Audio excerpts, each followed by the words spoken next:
जय हिंद दोस्तों। बेरोजगारी आज देश का सबसे बड़ा मुद्दा बन चुका है। इंडियन अनएम्प्लॉयमेंट रेट 2026 के हिसाब से भारत में आज हर 4 में से एक युवा बेरोजगार बैठा है। अनएम्प्लॉयमेंट रेट 29.9% पहुंच चुका है और इसमें से कुछ लोग ऐसा है जिन लोगों के पास ऑलरेडी एक ग्रेजुएटेड डिग्री है। अब सवाल ये है कि आखिर ऐसा क्यों हो रहा है। 147 करोड़ का देश, इतनी बड़ी मार्केट, हर दिन लोगों को दाल, चावल, आटा, चीनी, साबुन, तेल, शैम्पू, टी शर्ट, जूता, ना जाने क्या क्या बिकता है। विदेशी कंपनियां यहाँ आकर करोड़ों की प्रॉफिट कमा रही है, जैसे कि पेप्सिको, जिसका सालाना रेवेन्यू 8,000 करोड़ रुपए है, और कोका कोला, जिसका सालाना रेवेन्यू 12,000 करोड़ से भी ज्यादा। अब सोचने वाली बात यह है कि जो कंपनियां सिर्फ रंगीन पानी बेचकर इतना पैसा कमा सकती है, और दूसरी तरफ देश का युवा जो सिर्फ 10 से 12,000 रुपए की नौकरी के लिए भी स्ट्रगल कर रहे हैं। आखिर कौन खा गया आपकी नौकरी, कौन खा गया आपकी काम धंधाओं को।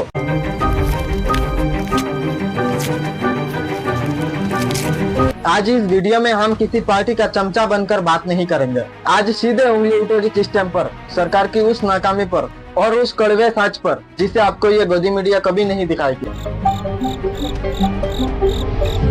हम जानेंगे कि दुनिया की सबसे तेजी से बढ़ती अर्थव्यवस्था पर दम भरने वाला हमारे देश में आखिर नौकरियां जा कहाँ रही है। कुर्सी संभाल कर बैठिए, क्योंकि आज का सच बहुत ही कड़वा होने वाला है। चलिए शुरुआत करते हैं उस मुद्दे से जिसने देश की करोड़ों युवाओं की भविष्य को तिमक की तरह चाट रही है। हमारे देश में सरकारी नौकरी का एग्जाम देना कोई टेस्ट नहीं है, यह एक पंचवर्षीय योजना बन चुकी है। पहला साल नोटिफिकेशन आएगा, दूसरा साल एग्जाम होगा और तीसरा साल पेपर लीक हो जाएगा। चौथे साल युवा सड़कों पर लाठियां खाकर प्रोटेस्ट करेगा और 5वें साल मामला कोर्ट पर लटकेगा और तब तक युवाओं की उम्र निकल जाएगी। ये रोजगार देने का तरीका है या फिर युवाओं को डिप्रेशन में डालने का। प्रैक्टिकल एग्जाम्पल देखिए, यूपी पुलिस की भर्ती, नीट का एग्जाम का बवाल या रेलवे की एग्जाम को ही देख लीजिए। सालों साल तक बच्चे तैयारी करते हैं, माँ बाप पैसा कर्ज लेकर कोचिंग फीस भरती है, लेकिन एग्जाम के दिन पता चलता है कि पेपर टेलीग्राम पर 500 रुपए में बिक रहा है। सरकार की नाकामी का इससे बड़ा सबूत क्या होगा कि ये डिजिटल इंडिया के दौर पे एक एग्जाम पेपर को भी लीक होने से नहीं रोक पाते। पेपर लीक माफिया खुलेआम घूम रहा है और सजा भोग रहा है वो ईमानदार छात्र जो दिन रात लाइब्रेरी में अपना आंखें तोड़ रहा था। सरकार की डाटा चमकती है कि हमने इतना भर्तियां निकाली, पर ये नहीं बताती कि उसमें से कितना भर्तियां कोर्ट के स्टे आईडी और घोटालों की वजह से सालों से पेंडिंग पड़ी है। अर्थशास्त्र का एक सीधा नियम है, अगर देश के करोड़ों कम पढ़े लिखे या एवरेज लोगों को नौकरियां देना है तो आपको फैक्ट्रियां लगानी होगी, मैन्युफैक्चरिंग हब बनना होगा।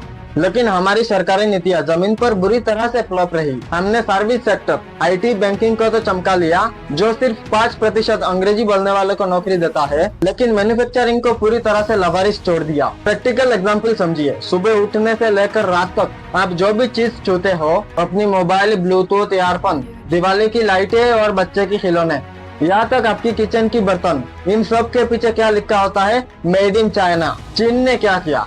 चीन ने अपनी सरकारी नीतियों को इतना आसान बनाया कि उसने अपना हर गांव कस्बे में फैक्ट्री खोली। उससे क्या हुआ? उसकी आम जनताओं को नौकरी मिल गई।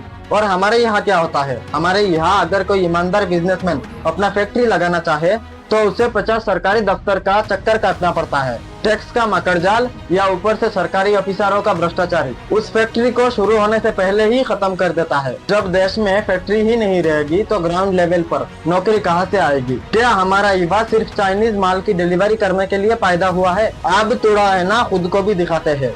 हमारा एजुकेशन सिस्टम दुनिया का सबसे आउटडेटेड सिस्टम में से एक है। कॉलेजेस आज के तारीख में शिक्षा की मंदिर नहीं बल्कि डिग्री छापने का कमर्शियल फैक्ट्री बन चुकी है। उन्हें इस बात से कोई फर्क नहीं पड़ता कि जो युवा पढ़ रहा है उसकी मार्केट में कोई औकात है भी या नहीं। प्रैक्टिकल एग्जाम्पल को देखिए, आज एक युवा 4 से 5 लाख रुपए खर्च करके बीटेक या एमबीए की डिग्री लेता है। कॉलेज में उसे वही 20 साल पुराना तिजोरी का रट्टा लगवाया जाता है। जब वो किसी बड़े टेक या कॉर्पोरेट कंपनी में इंटरव्यू के लिए जाता है तो इंटरव्यूअर उससे पूछता है कि क्या तुम्हें गिट खूब यूज करना आता है, एआई प्रॉम्प्ट इंजीनियरिंग या डाटा एनालाइज करना जानते हो? लड़का ब्लॉक हो जाता है। कॉर्पोरेट की एक बड़ा रिपोर्ट कहती है कि इंडिया की 80% से भी ज्यादा इंजीनियर आज के तारीख में नौकरी के लायक नहीं है, क्योंकि उनके पास सिर्फ एक कागज की टुकड़ा है, I mean डिग्री है, कोई प्रैक्टिकल स्किल नहीं। दूसरी तरफ एक ऐसा लड़का जिसने कोई बड़ी या बहुत महंगी डिग्री नहीं ली, लेकिन पिछले 6 महीने में उसने यूट्यूब या किसी सस्ते कोर्स से वीडियो एडिटिंग, टाइप टूल्स का इस्तेमाल या कोडिंग सीखा और आज कंपनियां डिग्री वाले को लात मारकर स्किल वाले को 60,000 रुपए की नौकरी में रख रहे हैं। अब उस खतरे की बात करते हैं जो धीरे धीरे आ चुका है और लाखों नौकरियों को डकर रहा है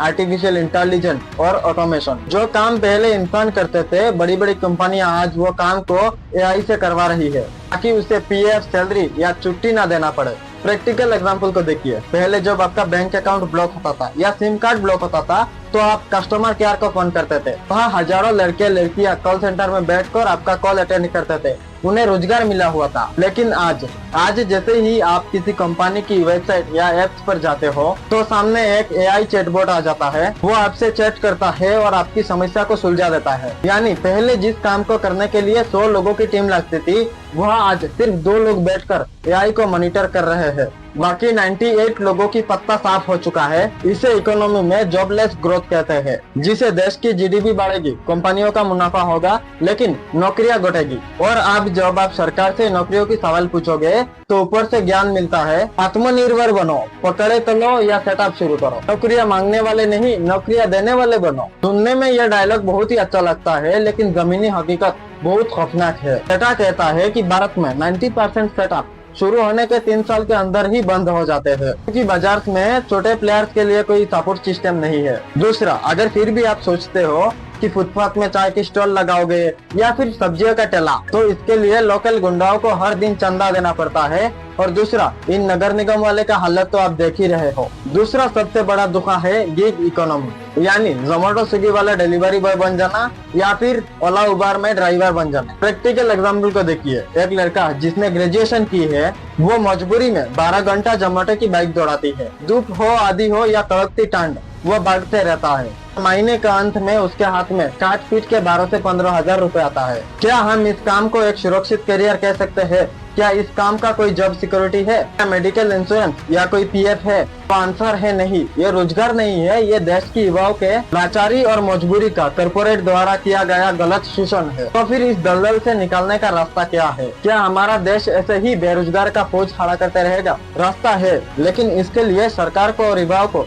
दोनों को बदलना होगा। सबसे पहले सरकार को जुमलेबाजी और इवेंट मैनेजमेंट छोड़कर सख्त एग्जाम कैलेंडर लागू करना होगा। अगर पेपर लीक हुआ तो उस अधिकारी और माफिया को सीधे जेल भेजना होगा। फास्ट ट्रैक कोर्ट में फैसला करना होगा। और दूसरा, कॉर्पोरेट टैक्स को टैक्स चोट करने के बजाय उस मध्यम और छोटे उद्योग एमएसएमई को सब्सिडी और लोन देना होगा जो असली जमीनी नौकरी पैदा करते हैं। और आखिरी और सबसे कड़वी बात देश की युवाओं के लिए, रैलियों में उनके लिए झंडा उठाना और सोशल मीडिया पर उनको लेकर लड़ना बंद करो। वो नेता जो अपने बच्चे को विदेशी स्कूलों में पढ़ा रहे थे और आप उनके चक्कर में अपना करियर बर्बाद कर रहे हो। सरकारों की भरोसे में बैठना छोड़िए और इन कॉलेजों की सड़े गले डिग्रियों की गवर्नमेंट से बाहर निकलिए और आज की मार्केट के हिसाब से खुद को रीस्किल कीजिए, क्योंकि इस बहरे और अंधे सिस्टम में आपको अपनी लड़ाई खुद ही लड़नी होगी। सरकारों की नीतियाँ या हमारी सड़ा गला एजुकेशन सिस्टम या युवाओं का सरकारी नौकरी वाली जीत, अपनी राय नीचे कमेंट में बिल्कुल बेबागी से लिखिए। इस वीडियो को हर उस युवा से शेयर कीजिए